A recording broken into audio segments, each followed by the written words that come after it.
Hello, and welcome to Humanities, the heart of Plymouth State.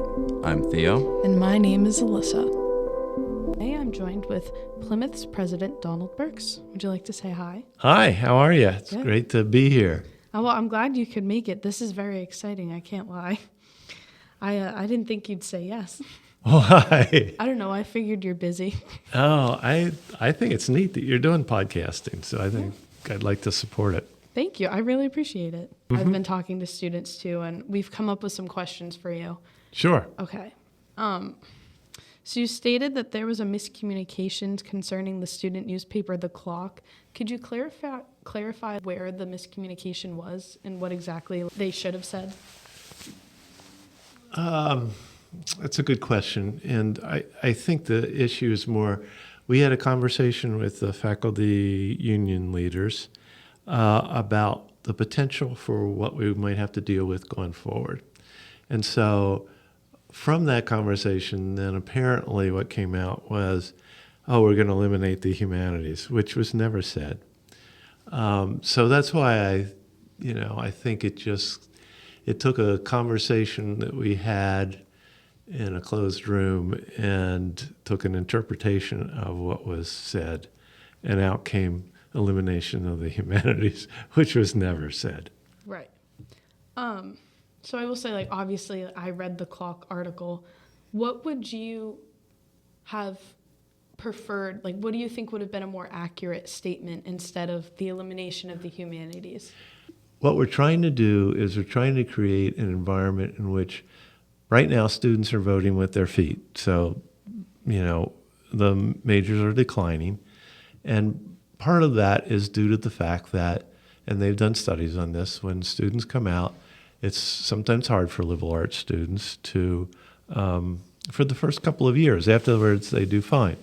So the question was, how do we make that more appealing? How do we give students the skill sets that allow them to transition from a college education into a work environment and do that successfully so that they're not worried about the first couple of years. We're not getting newspaper stories that say, hey, these students wouldn't want to go to college again if they had their choice because they're unemployed now or not employed in the areas they're interested in. Because I think what really we're trying to do here is to try to create an environment within the resources we've got, which are definitely limited, the type of education that gives students the content of their major, but also gives them the connections they need with other areas and the ability to think and work across disciplines to solve problems, and to have the skill set that allows them to immediately go into the workforce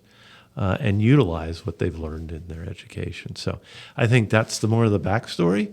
I think the implication and what comes out sometimes is, yes, there are challenges in the humanities right now, but what's the best way of dealing with that? And there's a lot more to the story than just eliminating the humanities.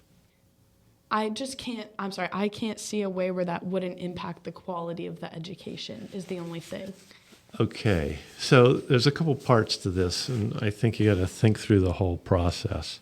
One is the gen ed sort of program that we've got within the university now. It tends to have at least 40 credits. Oftentimes it's quite a bit more, up to 60 credits, which is like half your curriculum. And the goal with that was to really give students perspective of different areas, and also from the way we've been moving the last decade is trying to also build a way that students can actually understand and work across disciplines. So to do that, you actually have to have a little bit of depth in some of these other areas. So you may think now that poli-sci doesn't have a big part in what you're doing, but I would tend to say to you, the liberal arts was really founded on this idea that you would have some expertise in several different key areas that made you a complete citizen.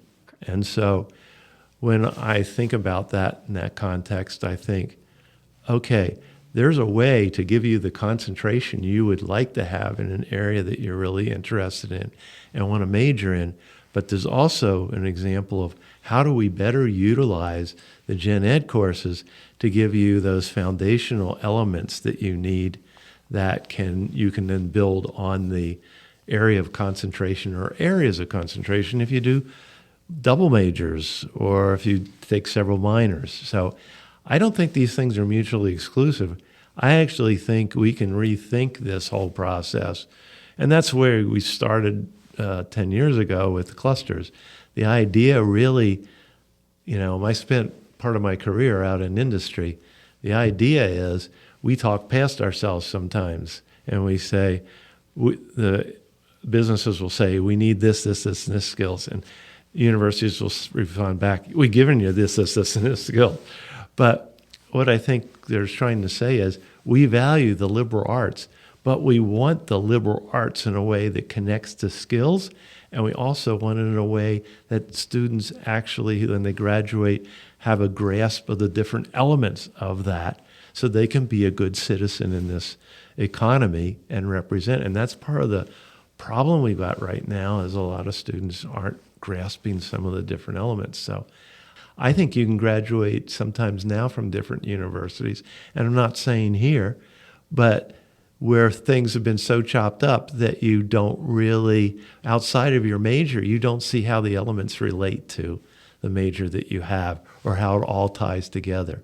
And I think we do a pretty good job, and we've done a lot on cluster-based education, and I think cluster learning is a big thing here, which is how do we connect these majors together. So to me, a liberal arts cluster is more like thinking through to the next step. What would you take as the next step to go through? I think my only concern is with making cuts that we would obviously have to make by reducing, we're going to lose faculty. And when I think about it, I think of our faculty going from, say, there's 7 professors in a department and they have to teach X, Y, and Z gen eds, and they also have to teach all of their required courses, their senior seminars, all the specific things that they went through their master's programs to learn. And I just can't imagine it. I can't imagine it being the same caliber as it is now. We think we run 1,200 sections of gen ed courses through the year right now. We'll probably have to reduce that number to 800.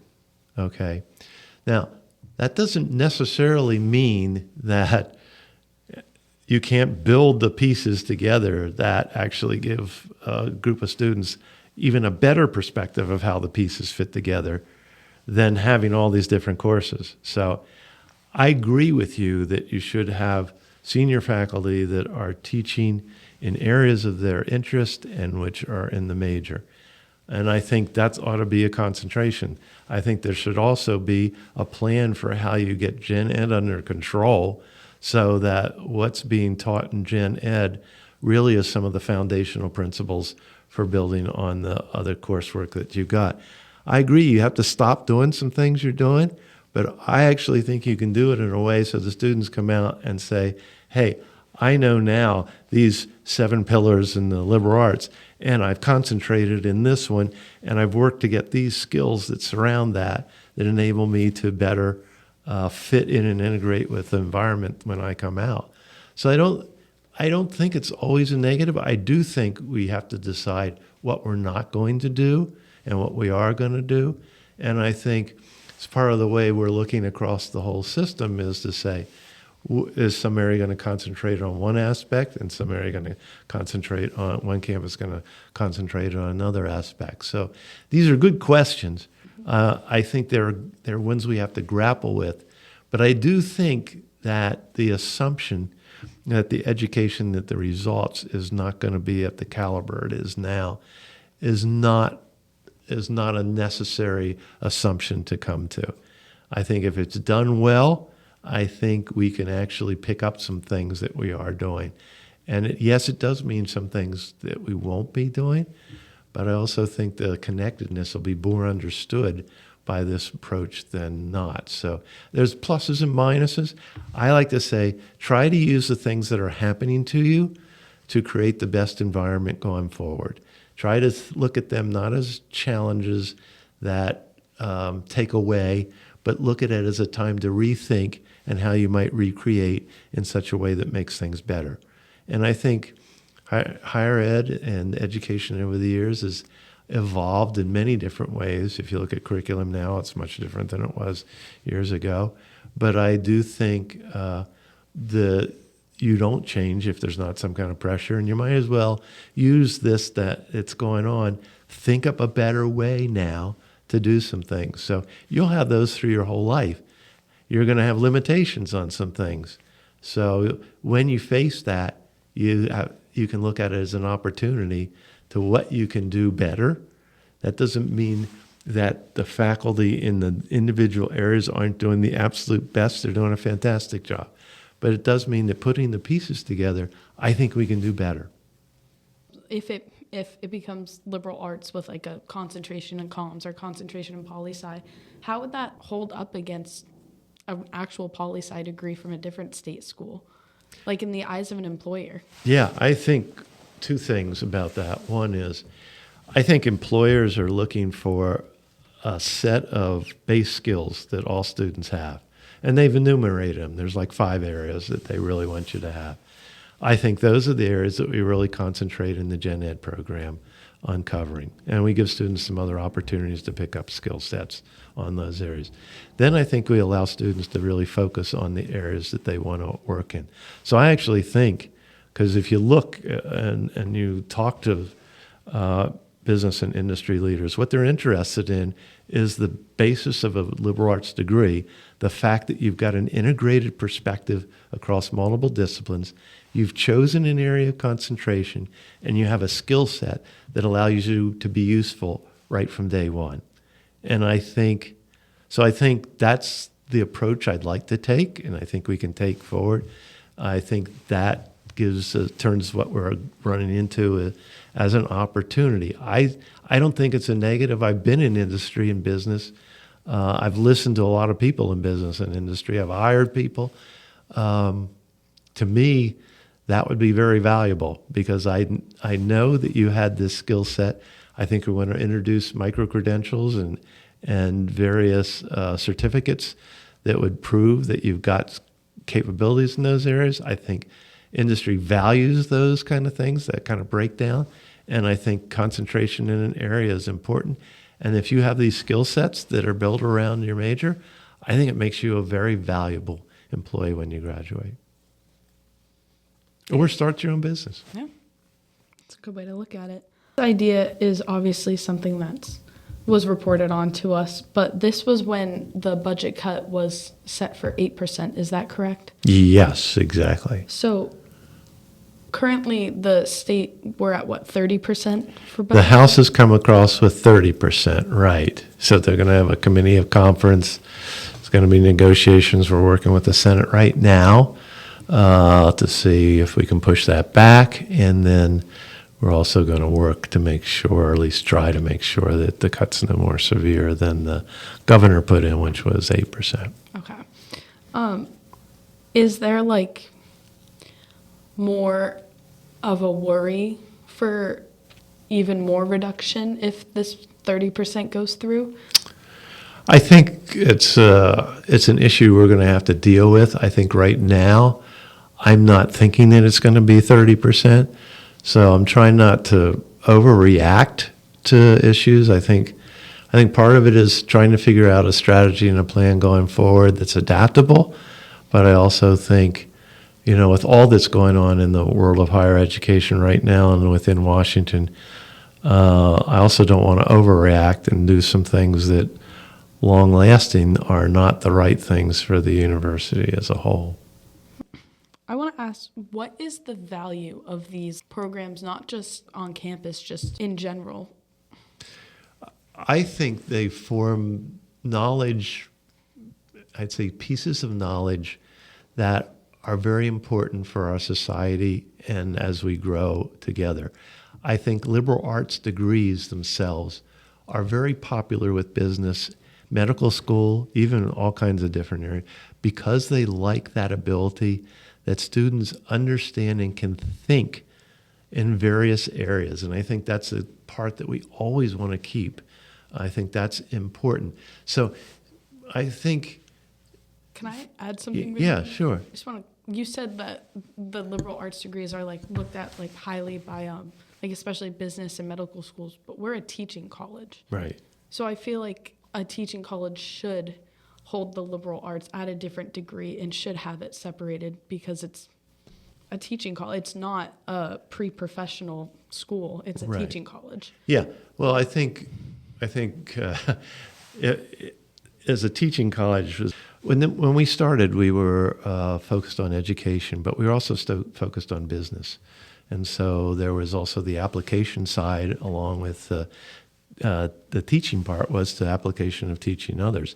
And to know the liberal arts would be very important. Also, to have an understanding of pedagogy and various other aspects is very important. As the time's gone on, we became more of and that's why we changed our name to a university. We're a university that basically looks at teaching students on a host of majors and specialties, not only the skills that come from knowing all the core disciplines, but to also be able to have a concentration in an area and a wide range of skill sets to be successful and grow in whatever business or university environment they go in the grad school or what other areas. In other words, I think if you had an English major, that's great. You concentrate on the skill sets that are needed within that.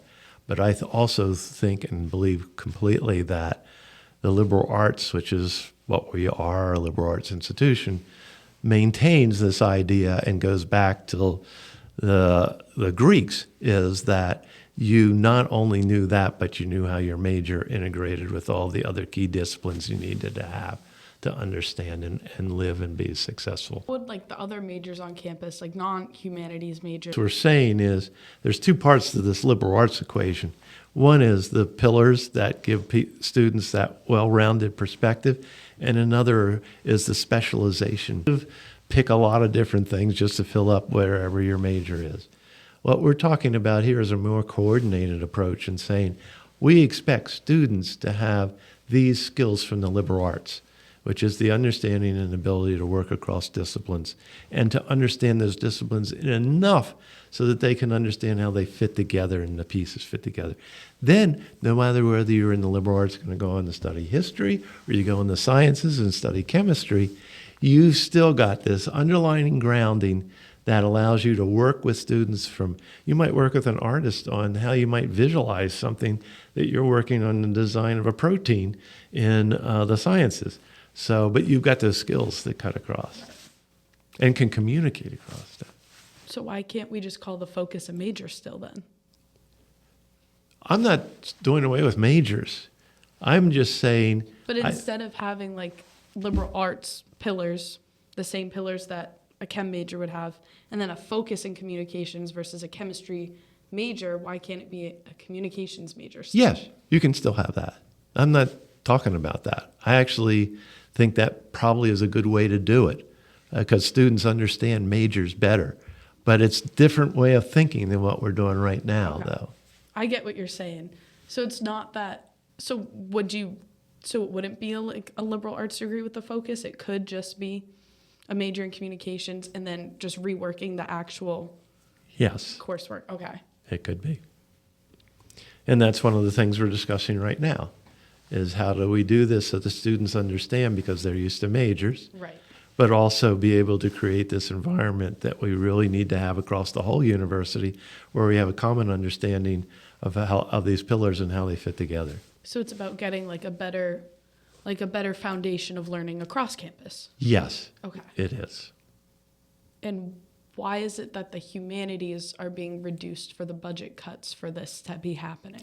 Well, the only reason that is happening is because, in part because of the students voting by their feet to say, okay, I want to do this, but I don't want to do this because that's part of the reason why we want to recast this because in my view, we want to rebuild this area.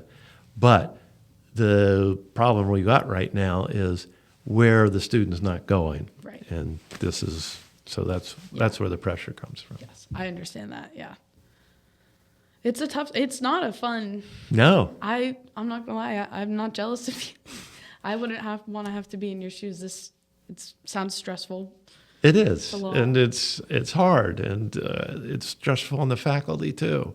It's not easy for anybody, but we're being pushed down this road. The thing we're trying to do is use that push in as constructive a way as we possibly can. Right. And yes, there's going to be changes, and it's hard, and I don't like it any more than anybody else does, and I don't like being responsible for it either.